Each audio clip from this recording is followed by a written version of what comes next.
Well, it turns out that Micron earnings could not save the market, and instead their pricing power may be the very catalyst that actually crashes it. While Micron reports blockbuster numbers on higher memory margins, Apple hikes prices across the board to compensate. And Microsoft followed suit by jacking up the price of Xbox for the third time in a year.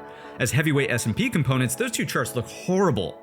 And if that wasn't enough, apparently we're back to striking Iran, and apparently we're back to tariffs. And you're back to the Trade Brigade Weekend Show, welcome, where we'll take a look through all of the data points and we'll build a logical trade plan. My name is Matt, and if you're new here, hit the thumbs up button and subscribe. For additional resources, check out the links listed down below in the description, and stay tuned until the end of today's show. I've got 6 additional trade ideas to share with you that you won't want to miss. With that said, let's jump right into the charts. So we'll kick things off on the SPY weekly time frame talking about candle structure and location, as we always do. In terms of structure last week, solid red-bodied bar with just a little bit of a lower wick here. Certainly not hammer-esque in nature though. We know that this implies that buyers stepped up towards the lows of the weekly range, but where did we close? Still in the lower third of the overall range. So that's bearish for sure. Sellers take the structure. If we're thinking about location on the bar-to-bar count, certainly a lower high as well as a lower low, which is also just naturally bearish. That's 2 for 2 on the bar-to-bar for the sellers. Now, I do want to acknowledge here on the Spider's Cash, which is a tradable product, on the rebalance from Friday, this lower wick pierces this low, the major low on the weekly. If you go look at a non-tradable product like the SPX, of course, options on SPX, cash settled, this is just the index, right? This tracks the price cap weighted of the 500 companies. You can't actually buy and sell this. Without those end of day market on close orders, you can see that we did not take out that previous weekly low. And if you even use a tradable product like the ES futures, you could see here, we did not take out the previous weekly low. So is it the end of the world on the Spider's Cash to see this particular configuration? I don't think so. And on the weekly timescale, I would really treat it for what it is, right? This is a weekly chart. We're not trying to make moment by moment decisions on a weekly. This is still the highest high in the weekly trend count. We know that we can pull back and afford to set a higher low. Is this still a potential higher low? Absolutely. Absolutely, positively. As we know, we could take out a couple of measuring sticks as well and sort of get a sense, is this violating anything major? The answer here is absolutely not. We are still over the fib 38.2, even with that lower wick. If we go ahead and throw on our anchored view apps from a weekly perspective, we bounced right off of the anchored view app from the major low. Doesn't really seem that bearish to me. If we go ahead and throw on our volume nodes from a weekly volume profile perspective, you could see here that we did technically close underneath the high volume node, or maybe even just right on it. So if you wanted to make a bearish argument on the higher time frame and say something like, okay, here we go, trapped overhead supply, that's fine. We can continue to pull back on the weekly. We've talked about for months and months and months now that the line in the sand for the higher low is the previous all-time high. And on the way there, there's actually a pit stop in here at roughly 712.40, right? So this is, just call it 700, the round figure, and this is 712.40. And I would still consider this, in the grand scheme of things, nothing more than a weekly bull flag pulling back and consolidating the gains from the highest high in the trend count, weird wick or otherwise. Let's drop it on down to the daily chart and let's get a sense for this week's expected move. This is where we always start. If you're not familiar with the expected move, check out the video tutorial in the top right-hand corner. If we're contained by the upper bound, the number's up here at 742.09, and that of course implies a lower high in the trend count. If we're contained by the lower bound, that's 717.09. I had to double check my eyes there for a second, and that's a lower low in the trend count. So whether you're a non-believer or otherwise from Friday's low, this is bearish as it relates to the measured move for the week. If we're thinking about where candle structure improves or gets worse, I would say that we're just going to focus on these two levels. Regardless of how you feel about the rebalance wackiness from Friday, these two levels are very obvious and will help us understand whether or not markets are improving or deteriorating further, right? Of course, the daily trend is now down. You have highs, you have lower highs. That's undisputable, right? This technically is a low, and this, it traded as a price, right? That is a lower low. Even if you don't believe that that actually printed, the buyers needed to step up on either Monday on the inside bar high takeout, or on Wednesday, right after hours, we had blockbuster MU earnings. Here's the open on Thursday. There was no attempt on the best news the market could have received to close the gap overhead, and instead we sell off. What does that tell us about the types of participants who are in this market right now? Most of the good news is priced in. There are more sellers than there are buyers at this point. We're starting to enter a phase of, it's probably still a little bit early to call this distribution, but it's certainly not the same as the rip-roaring market that we had screaming into all-time highs. If you're still not willing to admit and acknowledge that, this market's probably not been too friendly to you on the long side. So the trend is down, and I would argue, once again, just focus on these two key levels. If the market can open over on, let's just say Monday, 732, and we can look below and fail and support that, that's great. We may have a counter trend rally, in which case, notice I called it a counter trend rally because the trend is now down. I would be looking for a gap fill reversal to potentially offer the next daily lower high in the trend count. Highs, potential lower highs on a gap fill reversal. Daily 20 SMA rejection, upper bound of the weekly expected move. That makes sense to me, and that keeps the pressure on for the bears. If the market opens above and just comes back down underneath, I'd be looking for at least the weekly equal lows. If you're a non-believer in this low, then all you're looking for here is maybe a counter trend to this. You continue to set lower highs. This is all now just bearish consolidation down here. And the continuation play is simply underneath 725. That's undisputed. This certainly printed regardless of the rebalance. Underneath 725, this is that weekly spot I was just talking about where we could still pull back and be setting a weekly higher low at like 712.40. Why is that a critical spot? Because that's where the market balanced very briefly before breaking out. Right? So that sort of takes care, of your downside pathing here headed into this week. Where would the market really improve on the long side? Well, if the market can start to show us this path right here, let's just start with a clean set. So we open above or maybe something like this, look below and fail. We rally to close the gap. Let's say the market starts to consolidate over these 3-day highs from back over here, the end of the gap, right? That's 739.65. If that turns into a short-term bull flag, if we can reclaim the daily 50, and then if we can reclaim, because this will start barreling down lower, right? If we can reclaim the daily 20 SMA, I would be more optimistic about the market if we could do something that does this, right? Gets above that gap close area, right? If we could retake 743.50, boy, oh boy, does this just start to look more so like a sideways bull flag on the weekly, as opposed to, oh my goodness, it's a head and shoulders and the market's going to crash and burn and go to zero because everybody can see it and it's just got to be bearish and there's a trend reversal and oh my God, right? End of the world. AI trade's done, right?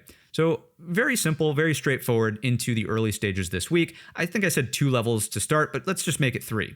732, 725, and 743.50. Those are your 3 keys on the daily timescale. If we open, I talked about opening above 732. That's simply because in the after hours, headed into the official close of the cash market, right? You're 731.20 by 25. So the market actually caught a little bit of a better bid than what you see here for the close. So if we're in this neighborhood, that's why I started with that. If we open below it, right, it's just simply going to be rallies that reject, keep you bearish, break 725, probably look to Friday's low, right? And these little levels, as we know in downtrends, when volatility really picks up, they might be reference points, but I'm not second mortgaging the house on these little dotted line levels. I would primarily be focused on, does the market make it down here towards that 712.40? All right. So that's once again, rally, reject, consolidate, break 725, Friday's low, continue to get bearish consolidation, 712.40. If the market opens below, Brigade bolts and reclaims, right? First step should be targeting the range high here, consolidation, gap close. Second thought, still bearish here, right? This is kind of the base case, considering the reversal of trend. If this ends up consolidating here instead, that really unlocks the door for a much more optimistic sort of midpoint of summer, if you will. So those are the 3 key levels. It's sort of the pathing as I see it here. Let's see if we can pick up on any additional nuance from the hourly time scale. Let's get a little bit closer over here. I think the biggest thing to focus on, just based on price action analysis itself, is once again the failure of the buyers to really do anything meaningful on Thursday after that MU earnings report. There was no attempt into the gap. You got the best news that you could have asked for, and the market's basically telling you, that's great. We already priced it in back here. We sort of forecast, maybe it's going to be a durable memory cycle, and it's not going to be this old style cycle, and profits will evaporate after a year or so. No. I mean, you didn't get anything. That's the biggest takeaway on the hourly chart. The fact that you could not gap up in the SPY. You immediately sold on Friday. You got that open lower. You tried to rally. And then here you fail into the end of the week. So in my view, it's just a sign of who's participating in the market. There are more sellers than buyers. We could see this. Good news is not lifting the market higher. And that is a sign that should be respected. We know that the market really changed character back here. We've had these really loose and wide ranges instead of these tight and narrow ranges that we're getting follow through. Again, it's a different market environment, and for the most part, I would first start by saying the lower high is kind of the base case at this point, something that looks like that. Again, maybe this is the early path of the week. We're here, gap fills, reject this area, lower high back underneath the 3-day highs, boom, that's your short right there if you're looking for that extra layer of confirmation. If you just open in Brigade Bolt here, right, this is bearish into this low as we described. Once again, you could counter trend. All of this will now be overhead supply. This will be a rejection point, and then the door is open underneath 725 for much lower. That's kind of the way I'm seeing this market at this point. Let's go ahead and throw on the VWAPs, and specifically what I want to look at is the major low anchored VWAP from here, which is sort of confluence near that weekly potential high set. It's going to be at 712.40. If the market does go lower, if we do revisit that Friday low, because this will slowly grind higher through the course of the week, that's going to be right near confluence of that 712.40. Right, so this is the most important anchored VWAP, in my opinion, of this entire rally. This one's fairly important as well because it represents that dynamic, or I shouldn't say that dynamic, but euphoric gap up. We have, I should say, supported over that once on that prior weekly pullback, and we're still, depending on how you feel about how this Friday low is, we're still above it, right? So I will give the buyers some credit there. It's just kind of reinforcing that 725 level. Now, the problem is overhead, you've got just all of the anchored VWAPs clustering up and barreling down on price, right? You've got this lower high anchored VWAP. You've got the all-time high anchored VWAP. You've got this, the labor report anchored VWAP, the one that changed it all. You've even got the news that, hey, like we're going to sign the MOU. All that stuff is going to be confluence early on in the week, right at the top of the range. So as much as I want to be an optimist, and I even said this in the Saturday video and the Wednesday video from last week, I want to be an optimist on the market. Usually optimists win. Unfortunately, Micron earnings, the proof was in the pudding on Thursday morning. I'm not going to argue with price as much of an optimist as I want to be. If we're rallying into this and rejecting that area, you got to take that at face value. There's just so much overhead resistance there, and the trend is now down. I can't just jump on the bull bandwagon for the sake of being bullish if price is telling me otherwise. So that's what I've got here on the intraday with the anchored VWAPs. Let's just reset this, pull a couple of fibs, and move forward. Let's come in from this high. We'll do both. We'll go to the major low here, which is perfect confluence at that 38.2, the weekly level at that 732. You can see the 61.8 is in the midpoint of the gap. We'll see if that offers anything. And then if you're a non-believer, that you made some sort of additional low on Friday and you think that this was the low, and we'll just do something that looks like this. You could see here that the 50% retracement is literally half gap. 61.8 is in the neighborhood of the gap close. 38.2, I mean, loosely in this neighborhood. We're not really building a ton of confluence from that perspective. Let's go on over to our market internals and see what's going on from this point of view. If you're not familiar with the market internals, check out the video tutorial in the top right-hand corner. Of course, funky print on that Friday session, but just take a look at it. Is it really doing anything all that substantial? Not really. It's not even over 300 million in terms of volume on that close. You see the same thing here on the AD line, and then your cumulative tick, it got pretty volatile there, but didn't do enough to change the build into the end of the week. Now, as I sit back here and maybe really like actually come back from my chair like this, I'm way over here now, I look at the chart and I'm like, was it really that aggressive? Were sellers really hammering price? No, volume flows are really below average all week. The advanced decline line is very narrow, right? Where, aggressive sellers, they're down here. It's like gap and go to the downside, break prior day lows just underneath the previous day and trend it, right? It's not really what happened. The market was fairly balanced after that gap down session on Tuesday, and didn't do much for the sellers to actively pile on. If you look at the cumulative builds, once again, like maybe Thursday did a little bit of something, but not all that bad. Remember, what we're typically looking for is negative 5K to say that, wow, that's, we should take note of that. I mean, I'm hovering my cursor here. It's not even 3,000 on the downside. So are the sellers really all that strong? I'm not fully convinced, but the trend is naturally down, and we'll just wait and see. Basically, if the trend accelerates, that's really the key. Does the trend accelerate underneath 725 with a bit more of an official break of that previous weekly low? That's the major question that I have early on for this week, right? Let's go from market internals over to market profile, perhaps, and just take a glance over here.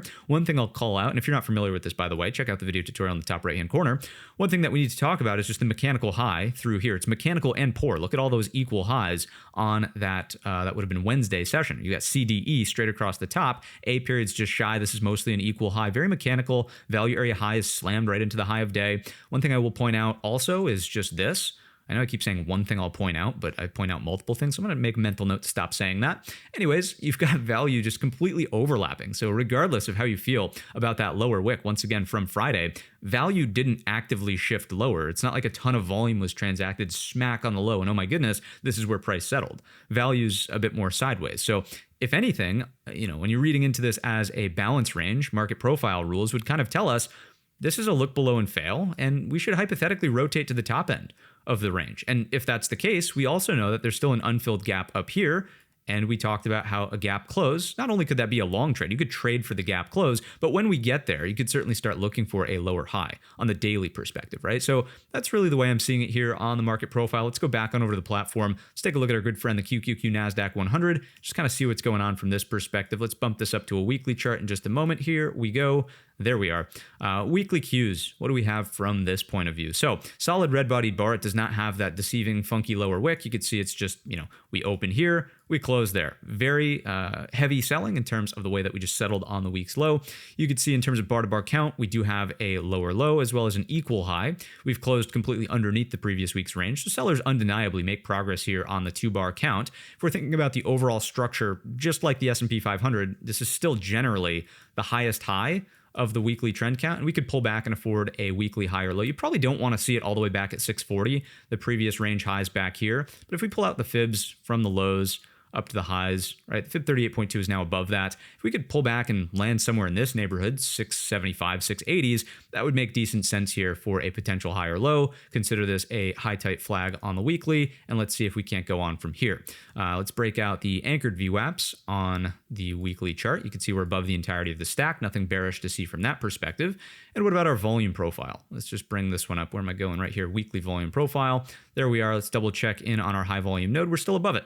So a little bit better here on the QQQ NASDAQ, which makes sense, right? This, of course, is not burdened by as many of the lagging components versus the S&P 500. And perhaps before we go any further also, we'll check in on the NDX just to show, right? Look at your low over here.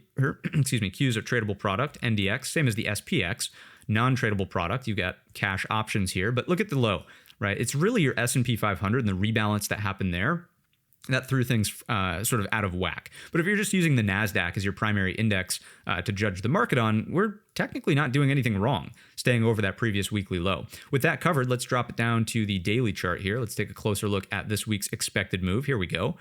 You can see that the upper bound is kind of confluenced at the beginning of the gap. It's the Thursday gap up open. That's 727.92.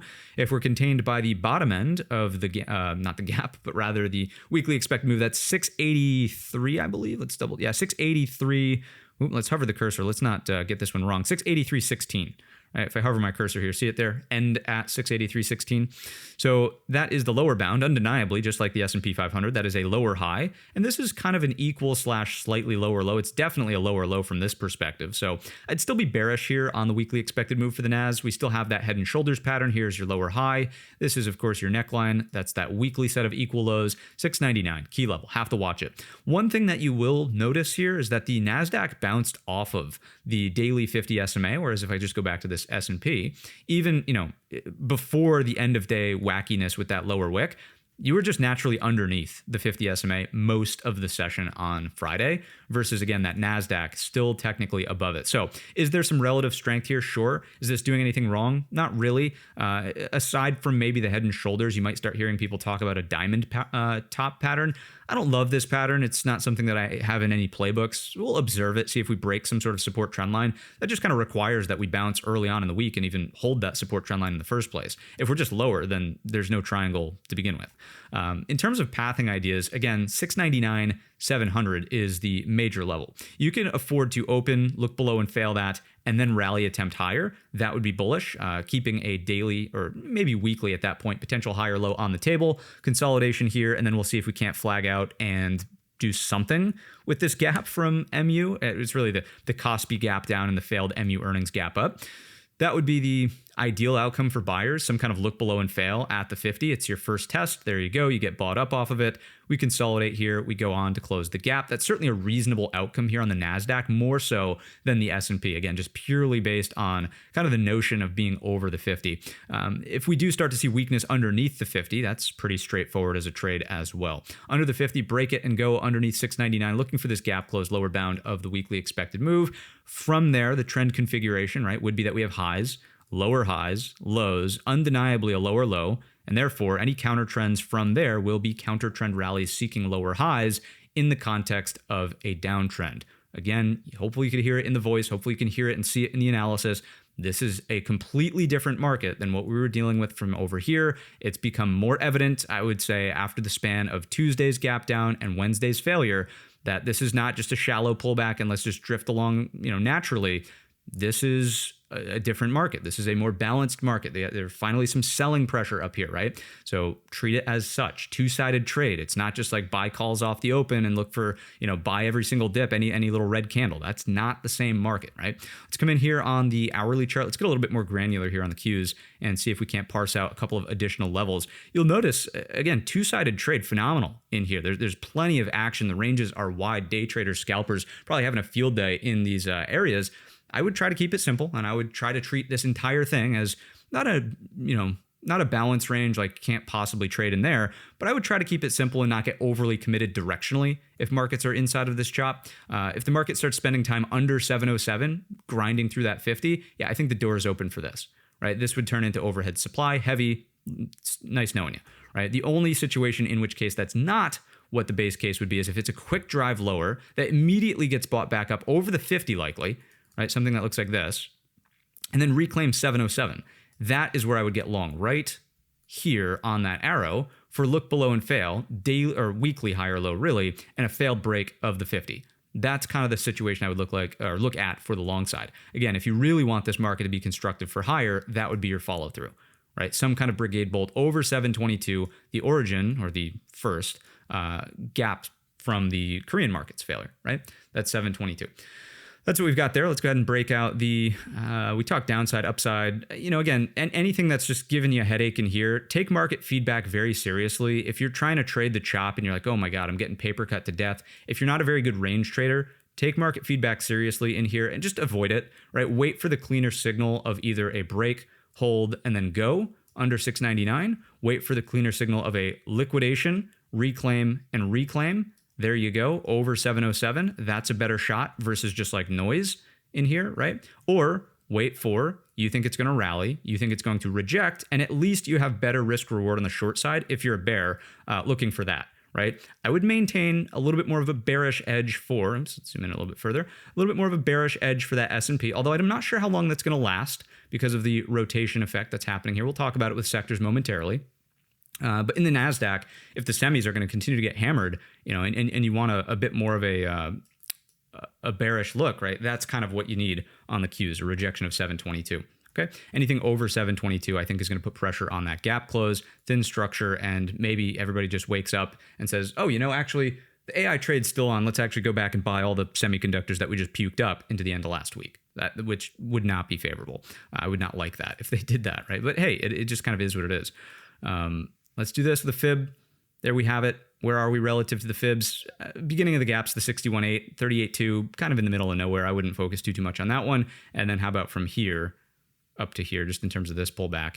That's a little bit better. Better confluence here, reinforcing that 722 and these lows at 707. Makes sense from a mathematics perspective, all right? Let's throw the anchored VWAPs on. Let's do something like this, intraday anchored VWAPs. All that resistance up here towards the top end of the stack, 722. Support coming in. This is the gap up anchored VWAP. This is the major low anchored VWAP. It's going to be your 699. And over time, I would say probably not this week. This is going to start to really get slow in here. This will start to become confluence near that gap close. Once again, that's like loosely 683s. We'll see when and if we get there, if it's still relevant, or we'll see if the market just sort of looks below, fails, reclaims, and gets in gear. Of course, once again, with the anchored VWAPs up now, you could see if this is the path and we're here and the market starts to close that gap, any pullbacks above will be crucial that the buyers hold that and keep this stack underneath price rather than just failing right back through it and you still set some kind of daily lower high. Is the gap close still a threat to the daily lower high? Yes, it is. Right? So, these are the markets where having extreme conviction directionally, like it's got to be up, it's got to be down, will hurt you. I know that maybe this conversation on the Qs has felt a little bit rambly. I'm catching that in my conversation myself. But hey, I think having an open mind to the two-sided trade is a good thing. And the more I talk through it here, the more I ramble about like, oh, it could be this, it could be that. The more I'm sort of reinforcing to myself, let's take it day by day. Let's accept two-sided trade. Day trading and scalping opportunities are great. Wide ranges in here. Let's not get overly convicted on the swings. The market doesn't have to be just straight up. And let's take this market, once again, day by day. Let's go on over to the NASDAQ side of the market internals, what do we have over here? Better volume inflows on that Friday session with the market on close orders. You can see here a D line, excuse me, a little bit stronger even throughout the duration of the session. And then over here, certainly a bit stronger of a cumulative build on the NASDAQ tick. Stronger to the downside, though, not quite breaching negative 6,000. You got to bump it over here on the NASDAQ. It's not the same thing as the NYSE. So negative 6,000 is what we're looking for. It's right on the cusp, negative 5,800 on that Thursday. So let's go on over to let's get on over to the market profile here. What do we see from this perspective? Very similar to that of the S&P 500, where you could see your balance range here.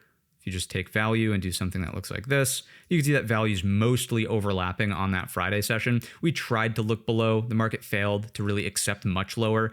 The close was weak, certainly not ignoring any of that stuff, but value was left higher. So is the market going to prove that it can rotate to the top end of the range? If it can, very obvious level here on market profile through that thin structure liquidation from Thursday. If you can reclaim something like it's right at 29.9 on the NQ futures, reclaim 29.9 is the first fuel to the fire for attempting oops, I want a rectangle, please. That line looked odd, huh? To get into the gap close above, something here, right? That's your first line in the sand. Gotta at least clear that hurdle. If you can't do that, if you just reject underneath that level, which going back to the Qs over here, just to give you a visual, it's right here. It's, don't overcomplicate it. It's that 722 level on the Qs cash. If you can't clear that hurdle, then there's no, unlock, so to speak, for the gap close. All right, that is the NASDAQ side of the market. Let's reset this. Let's take a peek over at the IWM small caps. Let's go on out to a weekly chart. Let's get our clean study set there with the weeklies. There we are.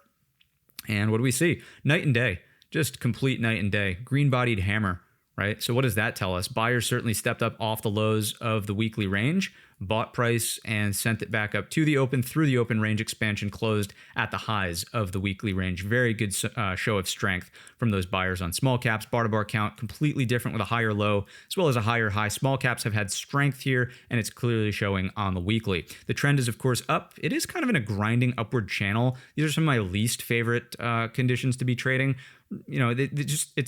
You're not getting intense follow through, right? It's like you grind higher, you're kind of stair stepping. You're not doing anything wrong, but it's not this style of trading, right? You can see here, this grind ultimately resolves in a break. You get clean up, flag, clean up, right? That's much cleaner. If this could have just went like weekly flag, clean up, weekly flag, clean up, that becomes a little bit more tradable. I'm not going to say that, again, the Russell's doing nothing wrong here, just pointing out that the upward grind is not as tradable, in my opinion, versus just nice flagging action, kind of like what we had through here. Anyhow, all of this happening over the fib 38.2, plenty of room to pull back. That would be the main higher low I'd be looking for going forward from here. Let's quickly throw on the, not intraday, but rather the weekly anchored view apps over the entirety of the stack. Nothing to complain about from that perspective. Probably have to update a few of these to like anchor to here, but naturally closing on the highs, you're above all of it. Let's go on into our volume profile and see what we got going here.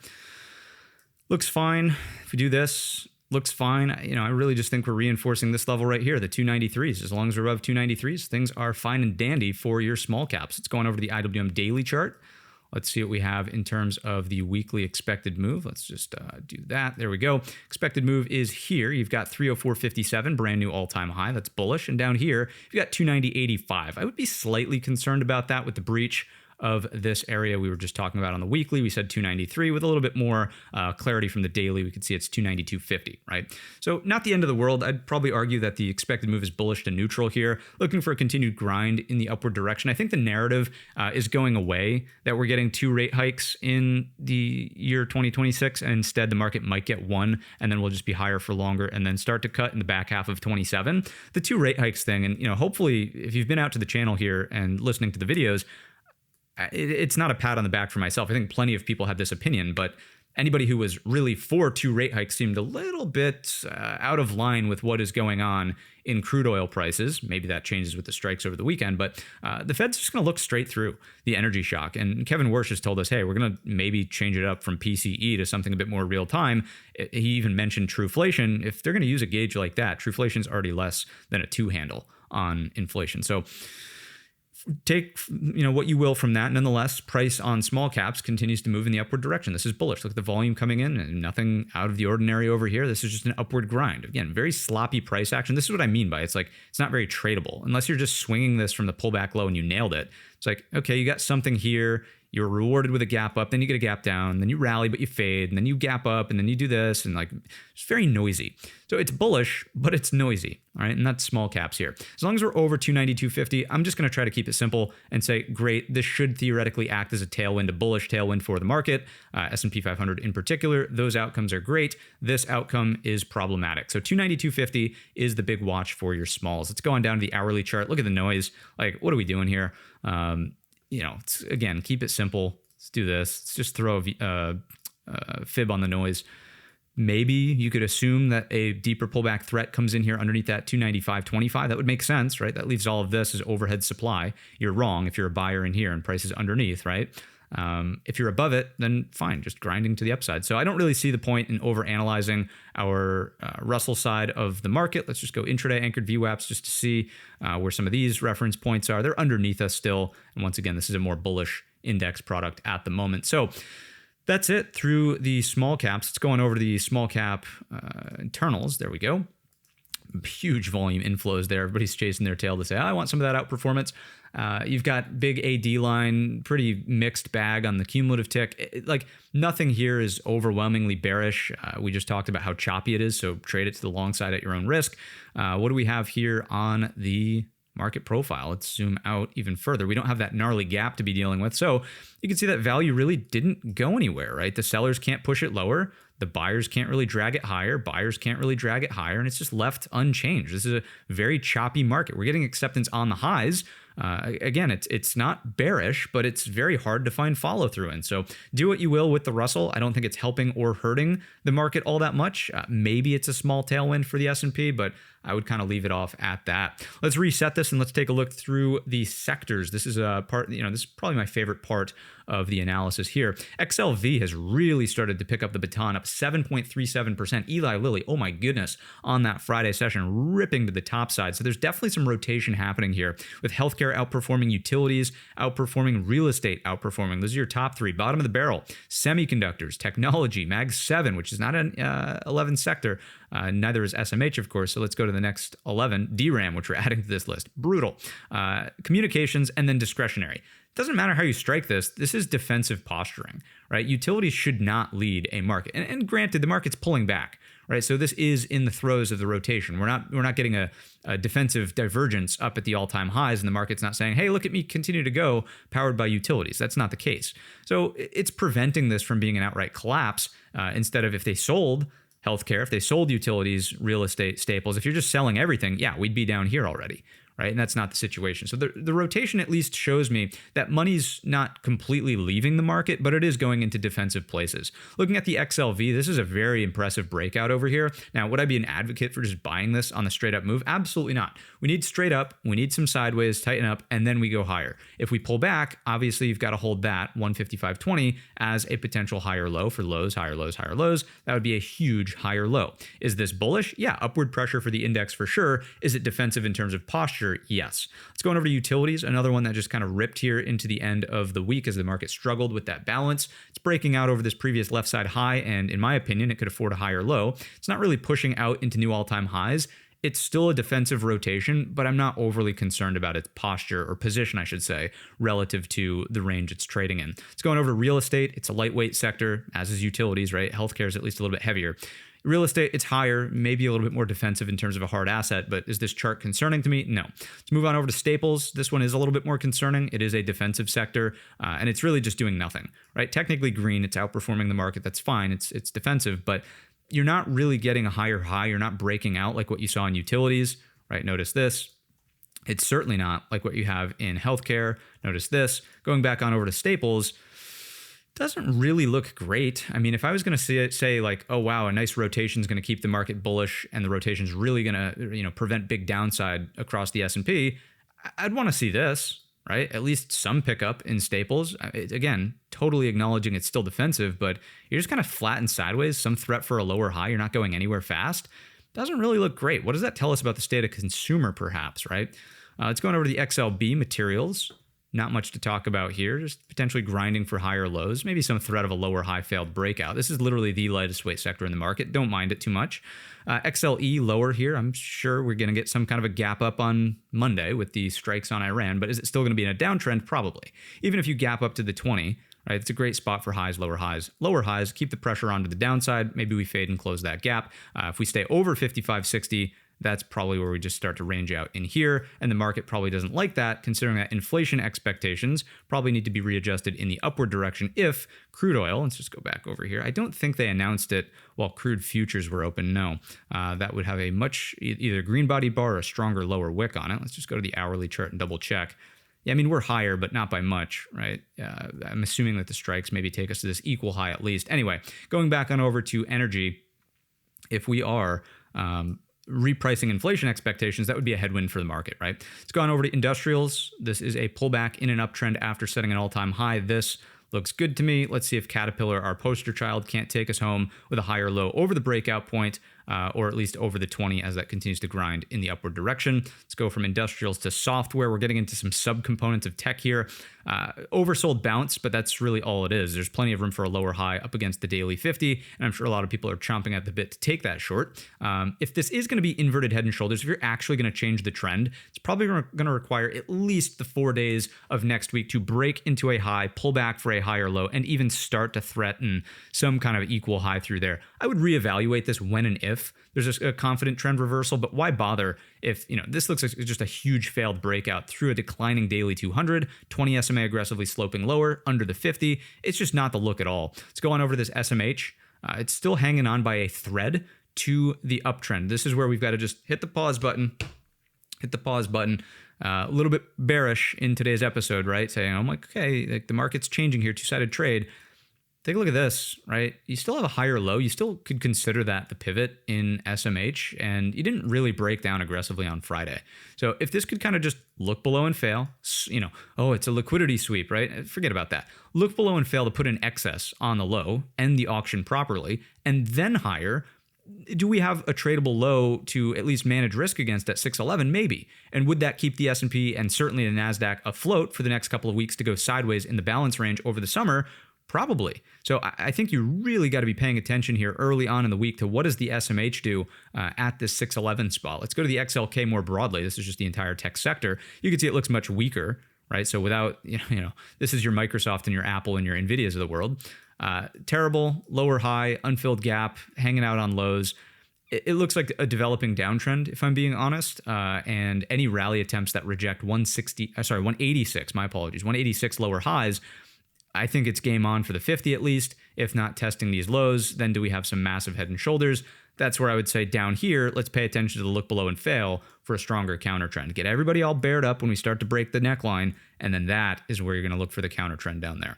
Okay, let's go on over to this MAG7 ETF, just brutalized, I shouldn't say complete yet, but a double top Christmas tree. It's almost there. Just horrendous price action in the mags. A little bit of an oversold bounce on that Friday session, but that's really it. I don't know if this is going to be the low for the sake of the market and the sake of the index. I hope it's the low, but certainly lower high threats here, 63.40, problematic, right? If this starts to rally, set up a higher low and reclaim that, I'd reevaluate my stance, but just not the look, and also not enough volume down here for me to feel like it's true capitulation. Go back to this IGV, right? And look at this type of volume. That type of volume led to sideways, and then you kind of got something. It's not even close. Look left, right? Look left on that versus look left on this. Let's go to the Mag 7s. My apologies. This is nothing out of the ordinary. I mean, it's elevated. Don't get me wrong. It's more than the moving average. It's more than what we have back over here, but it's not like so much more like this where you could really call it capitulation. Everybody's out of their mags, right? So that's one way to maybe frame this one. Let's go on over to our DRAM ETF. And this is new to the watch list over here, but probably relevant as a memory component has specifically been a major driver of the market recently. This has to hold. $70 has to hold. If you don't hold that, is this some kind of wacky double top and we're lower? I would tend to think so. And, the alternative is to go look at the EWY, which is the Korean markets. And you got to remember that Korean markets are 50% of it is two companies. What are those two companies?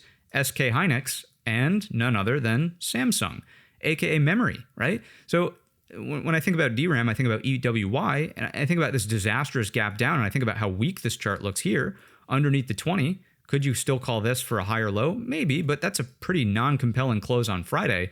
Any consolidation here that continues to drift lower probably translates to lower on DRAM. And if you lose 70 and all of a sudden the US memory companies start to really get hit, well, probably there goes your SMH, right? Because that's a major component of the SMH right underneath that. And what do we start to have? There it is, right? There's your head and shoulders, your Man Ray pattern even. It's drawing the eyeballs. There's his mouth. Oh my goodness, it's Man Ray. He's so scary, right? So that's that one on DRAM. No good. XLC, this is a disgusting chart. New 52-week lows on XLC communications. You know what's in communications? Google, right? I think to myself, Google just reported 60% year-over-year cloud growth, and the ETF that it's basketed in is making new 52-week lows? What? Like this is atrocious. Now, I will say, if you go out to like a 2-year chart, take a look at this, right? That's a pretty substantial level, left side peak, now trying to act supportive. So I don't want to be all bared up straight into the low of this thing, but my goodness, is this not a risk on look for the market? This is like, you could rally a little bit in here. You maybe get picked up off of that left side peak, but talk about a lower high threat from a higher time frame perspective. Just a lot of work needs to be done here before this really turns around into a more compelling story for an upside reversal. It's just not, it's not there yet. It's going over the XLY. This is still that 2-year chart. This never really made substantial new highs at all. It's not as bad as the XLC making new 52-week lows, but we're certainly underneath this balance range. We rejected it aggressively on that Tuesday session. Friday's certainly underneath. It's just the next leg for a lower high, break the equal lows and continue lower. Certainly could be. This does not look like this does not look like a long. I do not see this chart and think to myself, oh yeah, the first thing I have to do is buy that. That looks good. That's not at all what this is looking like. It's going over the XLF. Is this going to save us? Maybe. XLF is still the second weight. Let's go on over to the Analyze tab quick, and let's just take a look at the spiders. Yep, still the second heaviest weight by market cap there at a 10.51%. If this can hold the higher low over 52.85, maybe there's enough buoyancy in the XLF and the XLV to keep the rotation going and prevent an outright collapse in the S&P 500. Maybe there's enough there. As long as this can flag out, stay over 52.85, maybe there's enough. That doesn't mean up in the S&P 500. That means slightly less down, and maybe, if you're really, really lucky, sideways. But other than that, there's not a lot of compelling action in the heavyweight sectors. Once again, forget about real estate and energy and materials and industrials. Go look at your XLK. Does this look like a good chart? Not really. Go look at your XLC. Does this look like a good chart? No. Go look at your XLY. Horrible. Right? What's XLY? This is Tesla. This is Amazon. Really? Like, this is not it. These are the heaviest weight components. If we just go back over here, and again, like, I get it. MU looks okay. SanDisk looks okay. SMH looks okay. But we need NVIDIA, Apple, Microsoft, Amazon, Google, Broadcom, Google again, right? There's Micron, Meta, Tesla, JP Morgan. We need those companies to be acting well if the broad market ETF is going to stay high, if the broad market is going to stay high, right? And they're not. They're not. So that is a look through the sectors. Thanks for bearing through my rant. See what we did there? Let's go on over these ratios in the sectors. If you're not familiar with the ratio grid, check out the video tutorial top right-hand corner. Still being the glue. This looks a little bit better. We'll give that a little bit of a check mark. This looks atrocious. I struggle to call that anything compelling yet. This looks risk off. That's an X. This looks risk off. That's an X. This looks risk off. That's an X. The market's changing, right? And we've been talking about this for the last maybe week and a half or so. Right, let's go on over the A set. This is like, maybe it's still glue. We haven't made a new low yet. We did make a new low over here. That's an X. No new low over here, but pretty close. Neutral there. This is an X. That's not trending. This is an X. That's not trending. And this is an X. It's in a downtrend, right? So it's not risk on like it was. And we could see this for sure. Here's your gold ratio. Still in a screaming uptrend, so that would be a check, believe it or not. This ratio is just really giving it back. Instead of finding a higher low at the 50 SMA, really giving it back. I would have to go neutral on that one. I was fairly concerned about this copper breakdown as well. This looks like a lower high potential. And remember, like optics or otherwise, you still need copper to build out the data centers, right? So that's why this is kind of a key indicator right now. So copper moving lower like that, I mean, maybe it expands margins, but you'd think that insatiable demand for copper is going to keep prices elevated if the AI story is true, right? Your Bitcoin ratio still in the gutter over here and just looking for lower. Bitcoin, show me 50K and maybe it will be a buyer down there. But for now, it's just a downtrend. This is a bear flag. We're breaking it. This is a lower high. Sailor's getting really clowned on X. I do think that there's some contrarian indication to that, and we did do the study for an MSTR long on a counter trend. It's still in the works for maybe this upcoming week. We shall see, but Bitcoin is certainly not acting like a risk on indication. Let's go on over to the dollar, and interest rates started to get a little bit of a pullback there on the dollar, which, as we know, would be bullish for equities. We did get that intraday attempted hold higher. That was very short-lived until the close, in which the dollar obviously got bid back higher. This looks like a bull flag forming over the multi-year breakout point. All right, it's at least 1 year, the 1 year breakout point over this big base. I mean, if the dollar rips here, you're probably lower in equities. The one thing that is worth paying attention to is probably this interest rates. My goodness, rates moving lower here and fairly aggressively, I would say. If rates uptick because of the strikes in the Middle East here, that maybe keeps the ability for the dollar to trend higher versus this acting like too much of an anchor in the downward direction. We'll keep a close eye on it. Let's go on over to the inverted ZT. You can see that the market is finally coming to terms that, yes, we are not going to be having 2 rate hikes. Let's go on over to the Fed Watch tool to confirm that. There we go. Market's finally coming to its senses. There you go. You've got 1 potential hike happening here in September of this year, and then an indefinite pause. Rates will always be at 4%. No. At least as of right now, the market's coming to terms with that. There will be no 2 hikes. And for now, I think that this is, believe it or not, a bullish tailwind for the market. I'll tell you why on the earnings insight report in just a minute. Here's the economic calendar for the week ahead. We do have a shortened holiday week, right? Markets are closed on Friday, July 3rd for the 4th of July holiday observed. And you can see that the main event is probably going to be here on Wednesday. Worst speaks at 9 a.m. before the market opens. Then we have ISM manufacturing as well as the labor report on Thursday. So labor, we'll see if the Fed needs to swoop in and save the market with some rate cuts. We'll see if Warsh gives us any insights into his task force and how those are continuing to develop. Are they going to push out ISM services PMI to the following week? They really are, aren't they? Wow.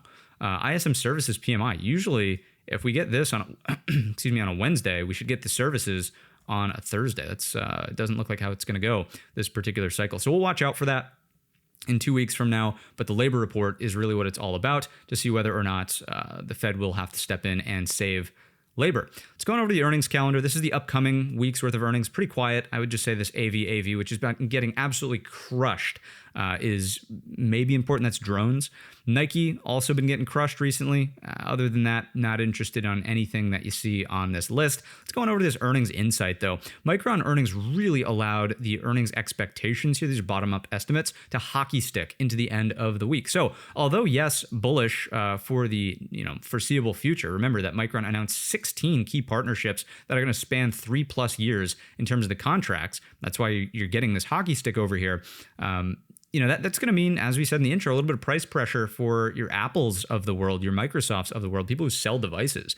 If you take a look at this PE ratio, though, the reason I was saying a moment ago that the Fed Watch tool unpricing the 2 rate hikes is bullish, if this line expands with the backdrop of earnings continuing to chug higher, the market is still going to move higher. You're going to actually need to see a substantial departure in Apple's earnings. They need to come out on a call and say, hey, we're not making money anymore. We're losing money. Our margins are shrinking and we got no pricing power. People aren't buying our devices anymore. Nothing.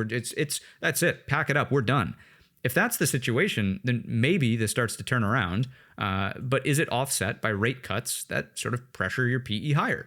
That would be one scenario to pay attention to. So that's one thing to be looking for into the foreseeable future. If you're more of a fundamentalist, what happens with rates, what happens with PE, and do earnings estimates continue to grow as they are shown here in this hockey sticking movement higher?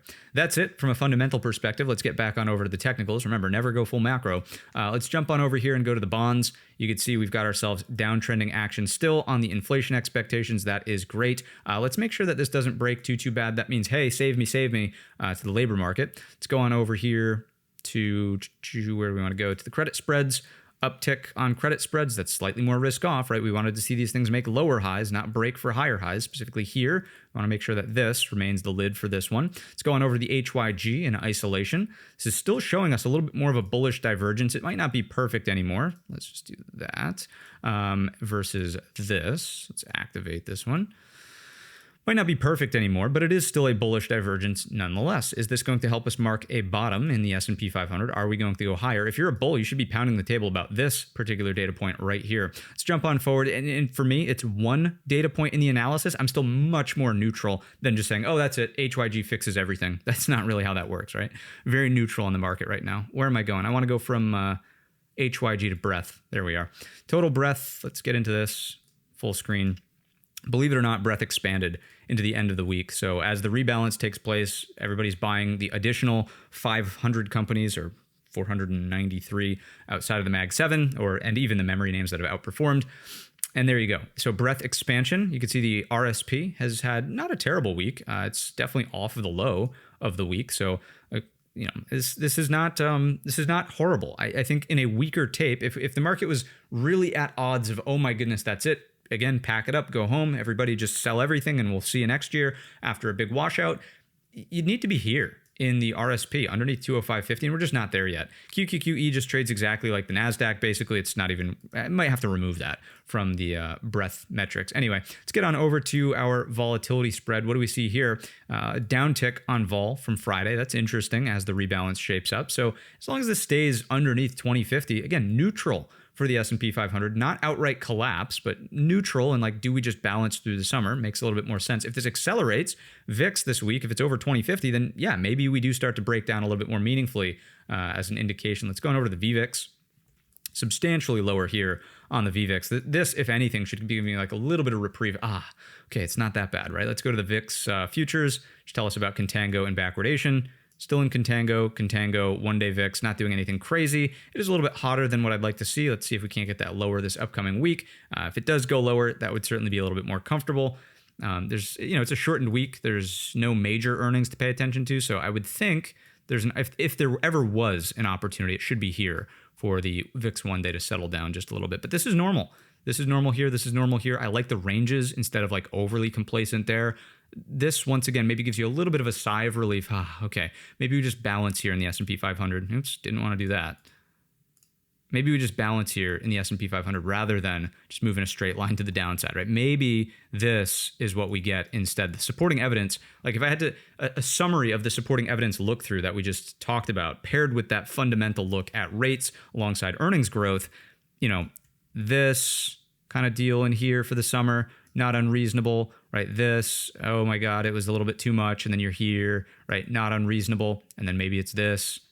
I know this doesn't align with the timing down below, but you get my point. Like just not an aggressive, oh my goodness, sell it all, we're going to zero, right? That's not what I'm seeing. This stuff's really beat up. There is a rotation happening into healthcare. There is some semblance of an XLF anchor, if you will, but too far too fast on something like your mags off these lows, and too far too fast on something like your DRAM coming into existence and really dominating the stage. Yeah, we could digest these gains and that would be a-okay for markets. All right, that's that. Let's get into the core list of companies. Let's see what's going on over here. Then I've got 6 additional ideas to share with you. What do we have on NVIDIA? Really ugly chart. As the heaviest weight component of the market right now, it's got to support the daily 200. If we could support here, look below and fail, and then reclaim something like this 193.25, which is the weekly range high from back here, I'd be a little bit more compelled. This may be a trade early on in the week as an oversold reaction off the 200 if buyers step up there. So I'll be watching NVIDIA specifically for a lower move first. Show me down first. Show me this, and then that is where I'm interested in possibly taking NVIDIA long over 193.25 after testing and showing that there are officially no more sellers left under the 200. If it continues to dribble lower, there's just going to be nothing to do. I really don't want to be a new money short at the very bottom of this move. Could you wait for it short up here and say you want to short 200, the round figure, for a lower high? That works as well. Let's go on over to this Apple. See what Apple is telling us. Even with prices being raised, check out the volume, check out that bar on Friday. The chart looks disgusting. I mean, this is just a pure bear flag that's broken down, hit the measured move, and we're underneath that left side previous all-time high. If this goes gap fill reversal, rejects the daily 50, I would think lower here on Apple, which would be unfortunate for the broad market, but certainly something that could step up. Let's go down to the hourly chart and get a little bit more granular. I mean, again, these wicks are a little funky. Just focus on where Monday actually opens relative to 280 as well as 274.50s. If we open above, higher lows here, keep the pressure on that gap. Once again, the gap fill reversal is where it gets bearish. You look to short it here if you're quick draw McGraw, or if you want a little bit more confidence, you look to short it here on the first lower high under 288.65. If the market opens in this range, yikes, this is just another bear flag brewing on the lows. I don't know about more downside early in the week. Remember also, there's your daily 200. But if you open in here, a quick little break that then maybe balances, maybe you just need to go a little bit more sideways down below, that's a possibility on Apple. Let's go on over to this Microsoft and see what we got going on here. Big red to green move, horrible move in the market overall for Microsoft after this failed break of the 200. To me, a little reprieve, but are we just going to set a lower high in here? Maybe.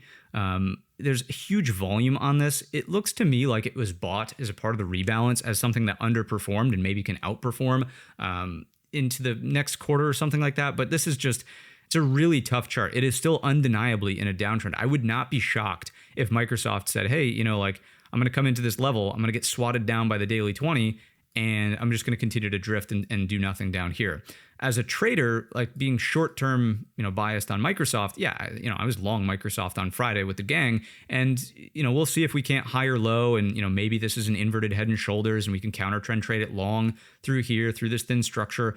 All that stuff's fine, but in the grand scheme of things, the daily chart is still screaming in pain. This is an ugly, ugly chart, right? Let's go on over this Amazon. And what do we have here? Again, big volume on the rebalance, but this is still underneath the daily 200. As much as I want Amazon to be a winner of AI, you got to prove it to me over this 236, right? And if it could do that, I would be a little bit more open-minded on Amazon. If this is a balance range that is broken down and has now failed, right? And this is call it a double bottom, whatever you want to call it. If you get here and then do that, reclaiming specifically 236.25, I would try it there. I would try it there under the notion that maybe this is inverted head and shoulders. We're headed back up to here, and at least there's some range rotation available. If we just consolidate below, or let's just say we look above and fail this, there's no setup here. The market pulls one of these, a nice Christmas tree, and we're back below. It's just bearish consolidation. Nobody is buying this. Everybody's selling it, right? Talk about double top, talk about downtrend and lower high here.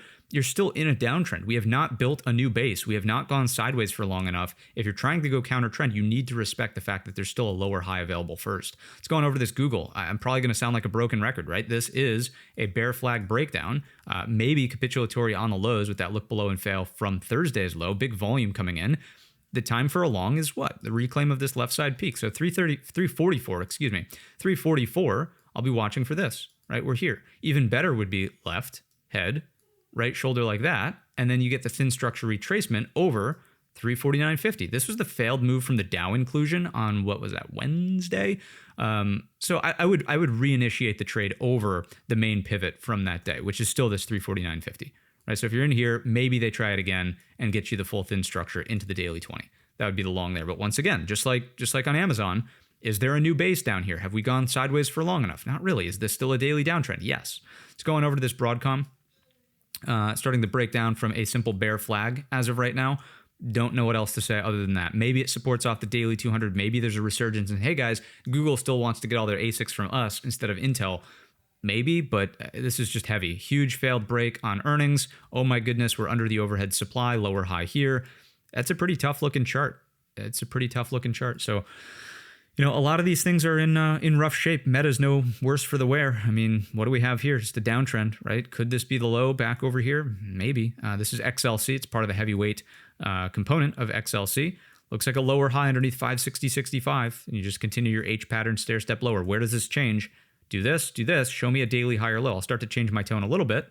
Maybe it's inverted head and shoulders, but a lot of work to do. Just one day is not enough to make me fully sort of rally and go with the buyers, right? It's not there yet. If you nail the low, if you nab the low in here, then awesome stuff.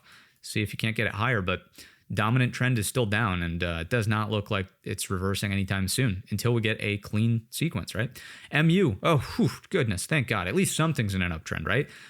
For now, you've got this, needs to hold. That's the earnings gap, of course. I will give some credit here. Although the broad market did nothing on the earnings gap, MU did hold, not a majority, but the close held a majority. Really ugly day on Friday. It's got to go gap fill reversal, got to stay over the daily 20, something in this neighborhood that then pushes up to the highs, consolidates here, then wicks it. Now we have like a 2-week, 3-week, 5-week balance range. Something in that neighborhood up here would be much more constructive for this chart as opposed to hockey stick. Hockey stick. If you do that, go look at this KORU. just to be clear. Hockey stick crash, right? This is the 3 times levered Korean ETF here. And that's just what we want to avoid on MU. And like, for what it's worth, MU looks like it could be kind of in this phase, if you will, of that move, right? Let's just go back to MU and you're like, oh, geez, hockey stick. This was at least a little bit more respectful and sideways. Hockey stick, bang. Hockey stick, bang. Like, are we in store for that? I would prefer not. I would prefer that that didn't happen, so the volatility doesn't trickle over to the, I meant to point at the index product over here, SPY. Where are you? There you are. Let's go on over to Tesla. Sorry, let's talk MU levels. Apologies, too quick over here. Gap fill reversal, 1087.50. Good above, bad below, right? Why? Well, if you could do this, you're still staging higher lows. If you do this, left, head, right, now this will act as resistance from the earnings day, and as long as you're underneath 1125, yikes, and you're lower. The argument to make here on MU is that based on their earnings report and these 3-year contracts, strategic partnerships with 16 customers, right? Their PE is too low, or their multiple is way too low. I think it's, or at least it was. I don't know what it is post earnings, but it's in the neighborhood of like 10. And to get up with its peers, it needs to be like 20, if not higher. So is MU going to double and go to 2,000? It certainly could, right? It certainly could. What's the problem going to be? Once again, as mentioned in the intro, MU's pricing power is going to mean that your devices are going to get more expensive, right? Margins compress elsewhere. It's going over to this Tesla, and maybe that elsewhere, for what it's worth, is a bit heavier weight for the market, right? Let's go on over here to this Tesla and see what's going on. Just kind of looking for a fade underneath the bottom end of this balance range. If it goes look below and fail, it'll be over 385.65. Something that looks like that. Over 385.65 for here. That would be a little bit more compelling on the top side for now. Just letting it drift and then probably bearish under that 368. Let's go on over to JPM, which looks like the XLF. Oops, funky zoom, my apologies. A little bit of a blow off top here. If we come in and do that, you're still okay, but you need to hold the higher low. So it's all about 315.50 on JPM. I would be watching this as your indication for the breakdown. That's 324.25. Brigade bolt lower highs underneath, no good. Let's go on over to this AMD.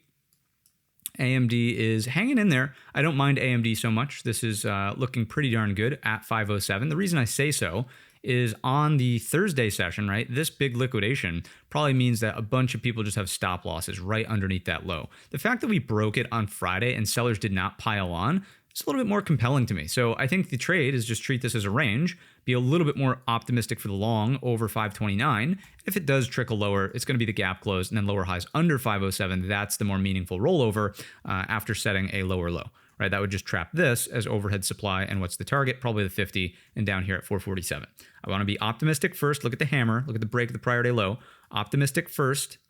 And then if I need to be pessimistic, lower high and drift. Right. Let's go on over this Intel. Please, darling, hold on by a thread. We've got our balance range. You know it's bad when you're talking your swing trades like that, right? You've got this thing hanging on near the top end of the high type flag. Doji, again, are there a bunch of stops that are probably placed under Thursday's low? Absolutely. You break that low, you're probably lower. Maybe we just look at this in hindsight and say, it was a good attempt, but failed breakout, and we need more sideways, right? If this takes out the doji high, okay, now we're talking. Is this just a daily bull flag on top of the weekly? For those who don't know what I'm talking about with the swing idea and the high type flag, is that a daily bull flag here on top of a weekly high tight flag here? Maybe. So I'll be watching out for that. This is still a position that I'm holding. Even if it breaks the 20 SMA, which is my trail stop on this, I will close it for profit. It would suck to give it back. It would suck to not see the breakout, but that is that's part of the trade, right? You can't get to 200 if you're not willing to hold through a higher low pullback. So that's my take. That is Intel. In terms of day trades, very clear, right? That is your day trade thin structure back up through here. We could honestly throw on a little bit of an updated level here also, real-time homework. Doing it with you right now. Over 132.50 could be the ultimate unlock. That way you're just truly in the thin structure and not still in the chop from that Thursday session. Those are the core list of company names. Let's get into the additional names. First up is going to be CIFR.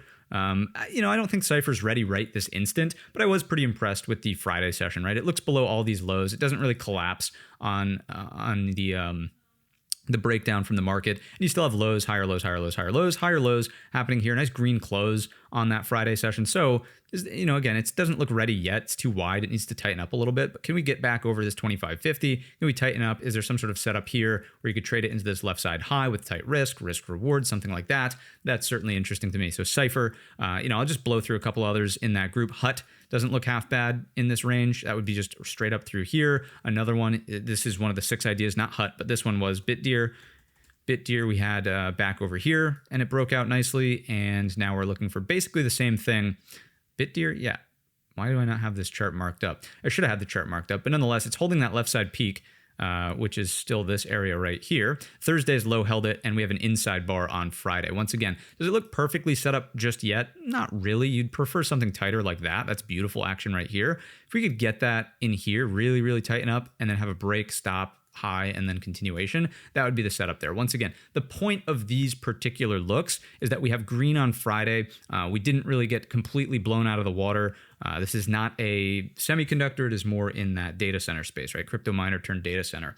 So that is that one. We looked at HUT. We could also look at APLD. This one is not in the ideas. I would stay away from this one. This has relative weakness, as does IRENE. Right, I would stay away from IRENE, losing the daily 200, no bueno. And NBIS is the king of all kings, which could obviously, I shouldn't say obviously, but could even come into a potential buy here for a daily high or low over that high. If there's a tight enough risk setup, this is not a bad bar from that Friday session. Obviously you'd prefer it closed back in range, but for now, if you could reclaim and retake Friday's high like that, is this just a daily high or low? Perhaps. So NBIS in that category also. Let's go on over to what's adjacent here. FRMI. FRMI is adjacent.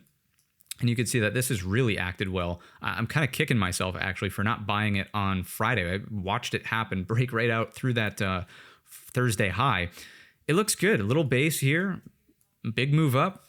Little gentle pullback. Tightens up. Inside bar and higher on Friday. So I think just continuing to keep this in the universe and the focus is what's required. And maybe it's this. Maybe it's another quick check back, daily high or low, in here. It's a doji, whatever it might be. But this FRMI is interesting. This is definitely a high beta name, so please be careful with it. If the market does start to roll into stronger downtrend, respect your stops.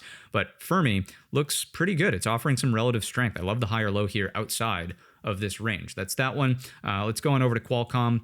And this needs to be a look below and fail on the left side highs, left side peak at 185. So some weakness early on Monday that then gets reclaimed through 191.25. Potential tight risk entry towards the lows if you believe that semiconductors are still going to be around and AI is not going to zero. Maybe this Qualcomm supports there. It's a tight risk spot. That's the main thing I'm interested in. Once again, the candle's not all that interesting on Friday, but the location is very interesting on Qualcomm. From there, we go on over to, let's say, Robinhood.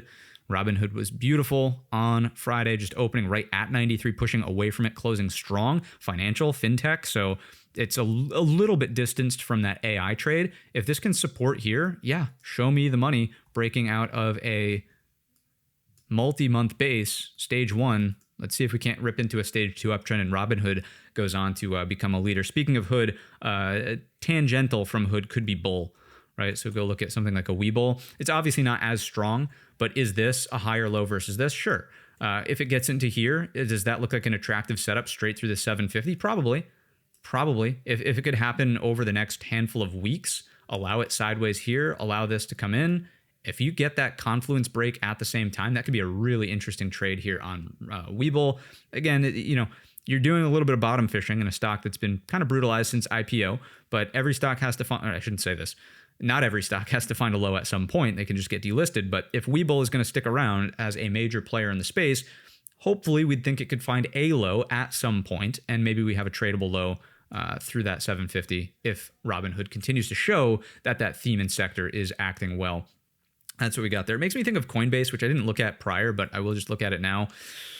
Yeah, no, I'd stick with Hood for sure. Hood's the strongest, Bull the second, and then this Coinbase, maybe there's something to do there, but that is what I've got in today's episode and installation of the weekend watch list. Just to cover it, not Mara. I wanted to go to mRNA. There we go. mRNA did start going. This is another name we covered on Wednesday. The healthcare sector's strong. mRNA looks strong. You go XBI. Oops, this thing looks incredible. Big move up.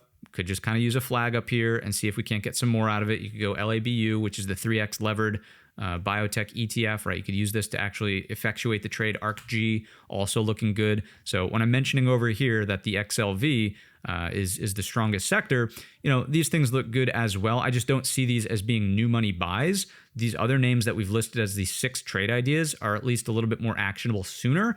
These may require a little bit of flagging action, a little bit of pullback action before being ready to go. You could go look at a HIMS. Looks like it's in the neighborhood of being actionable. Oscar, I don't think participated. Yeah, not yet. We'll watch Oscar though. MDLN, Medline, starting to go over this neckline. I'm just throwing them all at you now. And of course, Eli Lilly. LLY, the big kahuna on the Friday session. Abbott Labs went, Abbott Labs? No, ABV. ABBV. There it is, up over here as well. I believe MRK went, right, breaking out through this high. So those names are also worth putting on a watch list somewhere. I just don't know that you want to be buying them smack on the highs of their first leg out of a breakout level. All right, that is going to do it in today's episode and installation of the weekly watch list. There we go, the official closure. If you enjoyed the video or learned anything new, let me know down below in the comment section or by giving the video a very simple thumbs up. As always, we will be live every morning of the week at 8 a.m. Eastern time, building a game plan for the day ahead with the most up-to-date and actionable levels. We'll also make sense of what this end-of-day rebalance wackiness looks like on Monday from last Friday, this upcoming. So with that, have yourself a green trading weekend. As always, I will see you in the next one.